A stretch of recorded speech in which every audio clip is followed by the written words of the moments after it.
What's up, Guam? Welcome to Chamber Biz Box, the podcast all about our private sector, the issues and successes we face as a business community, and interesting tidbits about the entrepreneurs and leaders that make a difference to ensure that our private sector continues to grow and flourish. My name is Castro, your host for the Chamber Biz Box. We have something a little bit different on this episode that we wanted to bring awareness to. The drug issues that plague our nation do not exempt our piece of paradise. We read in the news every day about how crime and drugs impact our community. We've invited folks from the Drug Enforcement Administration to share some insight with us about the drug issues that face our island. Good day and good morning. Thank you for joining us today. We're really excited to have the DEA agents with us. We have Kenneth Bowman, who is the resident agent in charge, and Jeffrey Knight, who is a special agent. So thank you, gentlemen, for joining us today. Thank you for having us. Yeah, thank you. All right. So, the main reason why we have our guests here today is because we're really, really concerned about crime on Guam. And when we talked to the Guam Police Department early on, a couple of weeks ago, they mentioned that, really the underlying problem with the crime, petty crime, and then just some of the really gross crime that we've been seeing lately the past couple of years is really related to the drug problem that we're having, right? Mm-hmm. And I remember that Captain Kim called it. It's not even even a problem. It's an epidemic, right? Would you, as DEA agents, you've been around the nation. Would you call what we have an epidemic? I would say that meth on Guam is at almost epidemic proportions. Yes, it's out of control. Mm-hmm. It's everywhere. Right. And we were also talking, you mentioned that the price of a gram of methamphetamine a couple of years ago was, pretty much out of reach, maybe? I don't know if it was out of reach. Mm-hmm. When I left in 2010, it was almost $700 a gram. Okay. When I came back in 2020, it's down to $150, $160 a gram. That tells you there's a whole lot more meth available than there should be. Right. It's everywhere.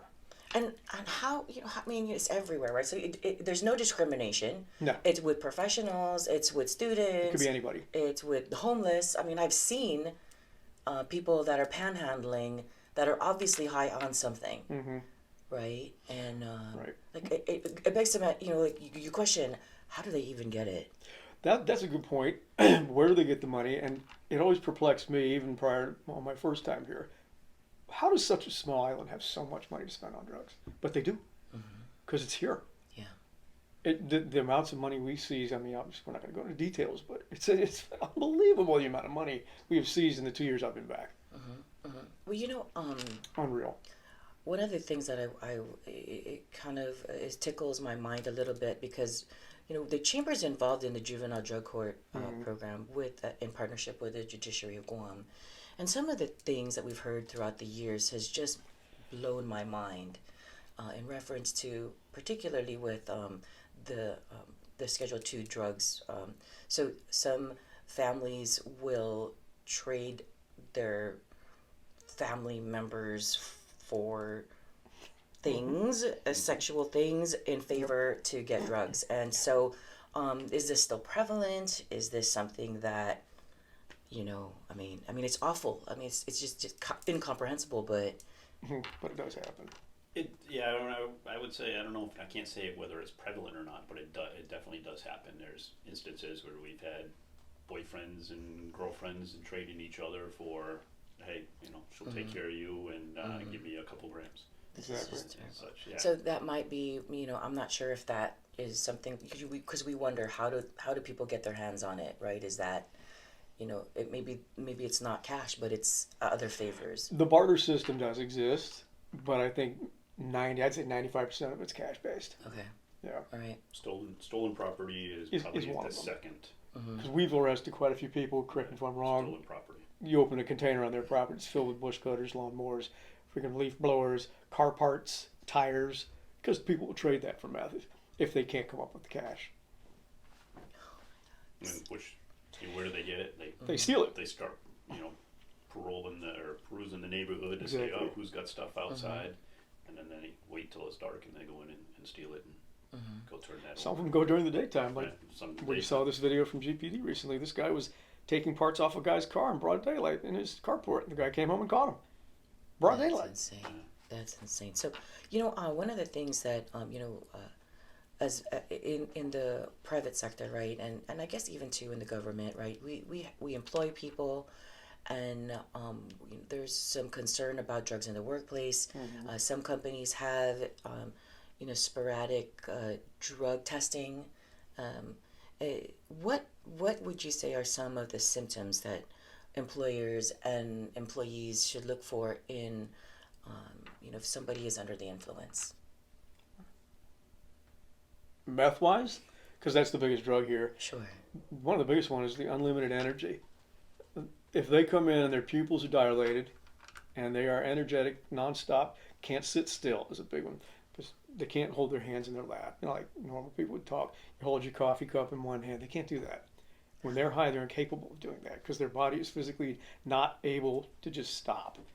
And they'll keep going and going and going. Also, you'll notice the teeth get bad. They have very bad breath. The hair falls out. They don't eat. And their schedule's showing up. Some days they'll show up, some days they won't, or be last second that they'll get a phone call. Or they don't call you at all. Or they don't call you at all. Because when they crash after a 2 or 3 day run on a meth high, they crash completely to the point where we've actually done a search warrants and arrest warrants. We can't wake them up. Physically cannot wake them up. They won't move. We just drag them out because we can't do anything with them until they come off that high. If you have employees that are doing that consistently, that's a pretty good sign that something is amiss. Right. Never mind the drug paraphernalia. You'll see little tiny glassine. We call glassine baggies. They're tiny Ziploc baggies they use to store stamps. Basically, the size of that. Right. You ever seen those? You know what we're talking about? It's a tiny, tiny little Ziploc style bag. It's about this big. Something you'd see. Jewelers use it. Yeah, jewelers. Yes, okay, they put a ring in there. Yes. Basically, you could That's fit math. a stamp inside there. That's how big it is. Right. A regular postage stamp. You'll see those hanging around with like a white powdery crystal-like residue on it. Glass pipes that are around, aluminum foil. And lighters. Lighters, yeah, a lot of lighters. Butane lighters or lighters, a lot of lighters. Like someone who doesn't smoke has 3 or 4 lighters in their car. Why would you have 3 or 4 lighters? I don't even have 3 or 4 lighters in my car, and I don't smoke. That's kind of odd. Right. That's a big clue. Yeah. Or butane light. For whatever reason, they love the bigger lighters that you press and it shoots the flame out. Yeah. They love those. That's prevalent with a lot of smokers. That is interesting. So if you see that, that's a big clue too. That is really interesting. So, Guam has a major methamphetamine problem. Any types of other drugs, cocaine, heroin, LSD. There is a sample of all that basically here. I mean, Guam primarily is mostly number 1 marijuana, number 2 would be your meth, and then all the trickle downs from there. The military, they bring, it's a sample of American society. You've got the backcountry boys to the inner city boys to the rich to the poor that join the military. So you get a sample of American society deposited here on Guam as they're transient through. Some slip through the cracks and they bring the bad habits with them, so they get a little bit of that coming in. So you see a lot of the unpopular drugs here being still consumed here, attributed to that travel in career fields that just come in temporarily and then leave Guam. They bring in a lot of the bad habits with them. So yes, there's a little bit of everything from LSD to your mushrooms to all your other psychedelics and your depressants and stimulants that come in with it. So, what is the main role of DEA for places like Guam? We're trying to interdict the incoming drugs. Okay. We don't necessarily target the user base. That's not our focus here. Our focus here is to try and figure out where is it coming from and how to stop that, because it doesn't come here. And bring the fight to them. Yeah, because it's not made here. There's no domestic labs. You're not going to see that. It's so much cheaper for someone to actually just buy a product from Mexico than to try and produce it themselves. Last time I was here, we did have labs here. And then when they put the new laws in about trying to buy pseudoephedrine, etc., that killed the home labs, destroyed it, at least on Guam. And the quality. I mean, The Mexican quality is like 90% pure. Right, the home labs, you're gonna get a 70% Purity rate. Right. whereas the stuff coming in from Mexico is 90 plus Yep. Oh my And it's God. cheaper. and cheaper. And you didn't just risk blowing up your house by making it. So they're just going to keep buying that, which is why we're trying to stem the flow. And it's hard for us, again, because we are so short on manpower. But we're doing the best we can. We do interdict quite a bit, but that just tells you what? That there's more. What would you say, to the community, right? In reference to, I mean, we're part of a program and a partnership with the judiciary, right? And specifically with the juvenile drug court. And initially, when it first was stood up in 2002 and 2003, the idea, and what I would always tell people is, I want to put you guys out of the job. I want to put probation, Right. youth probation out of a job, but that is not happening. And the problem is getting worse. So how as a community, how do we address that? How do we protect our family and our children? It has to start at home. Right. People have to pull their head out of the sand, I guess you'd say, and say, look, I think my kid's doing this. I don't like it. I'm embarrassed by it. Culturally, I know it's loss of face. But if you don't address it, it's not going away. Because Junior, he or she cannot fix the problem themselves. It's not possible. Once they get hooked, they're done. You have to get them help. Because they don't want to help themselves. They want to chase the dragon, chase the dragon, chase the dragon. Right. Actually, that's a heroin thing, but Yeah. But they it's want to chase been that high. They just want to chase the high, chase the high. Mm-hmm. Don't be embarrassed. Admit it. Get them help. Because once you get them off of it, they will be grateful to you. Because they don't want to do it per se. If you talk to someone like he was explaining earlier, it's that constant need to get that high. But they actually don't want to do it. But they have to. They're now at the point where they're physically incapable of saying no. And if you see the behavioral patterns we've explained, or you see something going on, one of your siblings, relatives, son, daughter, wife, husband, doesn't matter what it is, your parents, you need to address that. You can't ignore it. Because I know the old cliche, what is it? If you ignore something long enough, it goes away. Well, no, it doesn't. It just gets worse. That's right. Yeah. We try to tell people that when they're doing paperwork on our job. You can't keep ignoring the reports. You got to do them because it doesn't go away. It will progressively get worse as time goes on because they're just going to keep doing it more and more and more. And you'll see they'll start stealing stuff from their own family. Money will disappear. The TV will disappear. The computer will disappear. One day the car's gone. Yeah. Where's my car? I don't know. They sold it. That's how things work. And pretending it doesn't exist, that's not going to help anybody. And it's certainly not going to help the individual who's involved with it. The only way to help them is with somebody else helping them. Because again, they reach the point, correct me if I'm wrong, they don't want to help themselves. So that's that physiological Yes, change. correct. That he was discussing. The brain kind of remaps itself. Right. They get to the point where they can't say no. It's like if you like bacon. I love bacon. If I see bacon, I'm going to eat it. It's a silly analogy, but it's true. Can I stop? Yeah, of course I can stop. I'm not addicted to bacon. I just like it. It's a different story with the meth. They are addicted brain-wise where they cannot say no. They don't have the ability. And what's very interesting about methamphetamine, what we've learned is that you just take it that one time.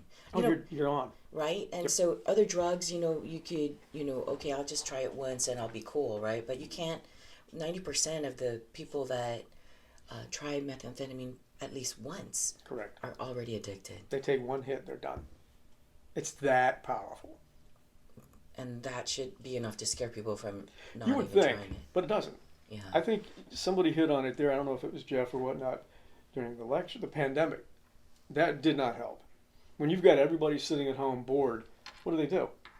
They find something to entertain themselves, which is what? Video games, alcohol, drugs, TV or whatever. I mean, there's other items. But that became a bigger problem because of that. To help some escape from the pressures of society. Right. And the boredom. The problems that they're facing, being out of work, not being able to get the income for meeting all the bills Exactly. and such, or just the pressure of, the isolation. Right. That, Which was huge. Yes. And you'll see a spike in people having kids too for the same reason. Why? Because they're Right. bored. They're stuck at home. Yeah. But the drug use became much worse because of that. And we saw that not it's just not in Guam. That's everywhere. That's- That's nationwide. I think that's actually worldwide. If I'm wrong, No, I would think that's worldwide. It became a much bigger problem. And what's funny is even during the pandemic, everyone stays home. The drug dealers don't. They still go out and sell their stuff. Yeah. And it's like they're not locked in, so they don't care if they have to break curfew, quarantine, whatever. They don't care. It's all about money. And actually, some drug dealers actually took advantage of that, going out and taking their money, trying to offer assistance to other families, offer food and Yep. everything else, and To look like the Robin Hood. exactly to play the Robin Hood thing. We see that even here on Guam. Some Yep. prominent drug dealers are donating TVs and everything else to charity runs and stuff like that. That And then is- people won't help us right, because they're like, well, they gave us something. What did you give us? right. That's how it works. So they're perceived as an unsung hero Correct. basically in the community. Yep. And that's a big deal here. Yeah, yeah. It's big. Yes. I guess what we need to do as a community is, number one, help those that, are in trouble and continue and probably be even more proactive in reference to education, Yes. right? Absolutely. And so, I'm a big believer in rehabilitation. I think we need to give them a chance. of course, Punishing and jailing the users is not the end all. No. That is not going to solve the problem. We need to punish the people bringing it in and selling it. That's the problem. yes. Does that excuse the people using it? No. They shouldn't be doing that either. But I don't think, because some areas we don't, but some areas will target the users. Well, what does that do? It just brings a whole new group of users in. That's not going to solve the problem. Wow. And using drugs, is that a symptom of the problem? Or is that actually the problem itself? Some Exactly. would say it's a symptom. And what's that symptom of? What are the pressures in society Right. that are putting on the population that causes them to Right. seek the drugs to Sure. escape from Sure. their reality? You're going to see an uptick in drug usage also now because of the poor shape of the economy. Yeah. You're going to see it. People have less money to spend, so when they do have any money, instead of buying groceries, they're going to go buy dope. That's horrible. Yes. They don't even eat. But it's going to happen because, again, the societal pressures are pushing on them. Like, I need an escape. Some people drink alcohol. Some people smoke a cigarette. These people want that because it's a much more intense escape method where they can literally go live in another fantasy world for hours at a time and not worry about the consequences of what's going on in the real world. But those consequences always come back. You can't ignore them, Right. but they try. So, speaking of consequences, right? When folks are picked up for the drug use, families left behind, and more often than not, there are children Oh, absolutely. that are involved, and we have seen a huge population growth in the foster care system, and here on Guam, we've got extended family that will step up and take care of kids. But that is really something that is a huge concern for everybody that is involved, right? And for our population, right, and our cultures, we want to help everybody. We want to try to help everybody. And Right. so I think the last resort is when, and it's really, really sad, is when people can't change or won't change or can't get the help, and then families just are just like, man, I can't help you anymore. Yeah, they kick them out and they're Right. living on the street. Right, exactly. I've seen them buy one-way tickets to somewhere in the States. Go live with your auntie or whoever. I don't want you here. That doesn't help. No. Or the other way around. People pack their families up and gone to the States because Exactly. they're tired of the families, the certain segments of the family constantly Causing the issues. Yeah. Constantly hounding for money and everything else. They're like, you know what, we'll just go get our job in the stateside and move over there. Which now that affects Guam because you lose that a brain limited drain. manpower Yes, Right. of course. and that experience and expertise in whatever their career field was. Right. And I think you hit the nail on the head earlier when you said the Guam community, familial-wise, it's more difficult because it does impact everyone here. We are so small. You cannot avoid this problem. And I don't care if it's from the governor on down. You can't avoid it. Right. Every time you drive down Route 1, the back road to Anderson, whatever, you're going to see something you don't want to see. Yeah. We're out literally at lunch at GPO or wherever. I see a hand-to-hand deal in the parking lot. Oh my God. They're doing a drug deal right in front of them. They don't know who we are, of course. Yes. Yeah. But that's not the point. It's broad daylight, just doing a hand-to-hand. Drive away. That's got to stop. We need to do something about that. We're trying, but again, because of our manpower issues and the lack of people who are really interested in combating this problem, community-wise, it's not easy. Yeah, yeah. Because I know a lot of people, they see us, they go, oh, these white guys are just here temporarily, they're going to leave, they don't care. That's not true. That's not true at all. We do care, or we wouldn't be here. Right, of course. This is a place we ask to come to. We're not forced to come here. And like I said, this is my second time here. And I want to make sure we do what we can before they kick me out. Because in 2 years, they're going to force me to retire. So we have to do what we can. He's a young man. He's got another 10. No, he does. I'm kidding. Well, I think as a community, I agree with you. We do need to step up, and we Yes. do need to work together and see what we can do to combat this epidemic. And I'm so thankful that you had a few minutes to spend with us to give us an idea of what the situation is, what some of the symptoms are, and maybe how we can work together to combat that. So thank you very much, gentlemen. Thank you for having Thank me. you very much for Appreciate the your time. opportunity. Yeah. Put it out We there. truly appreciate your time and sharing your knowledge. We definitely want to continue this dialogue to help make our home a safe place for everyone. I'd like to thank our listeners for tuning in and listening to today's show. We encourage you to drop us a note to share your comments on this episode or visit our website or social media platforms. We'd really appreciate your feedback.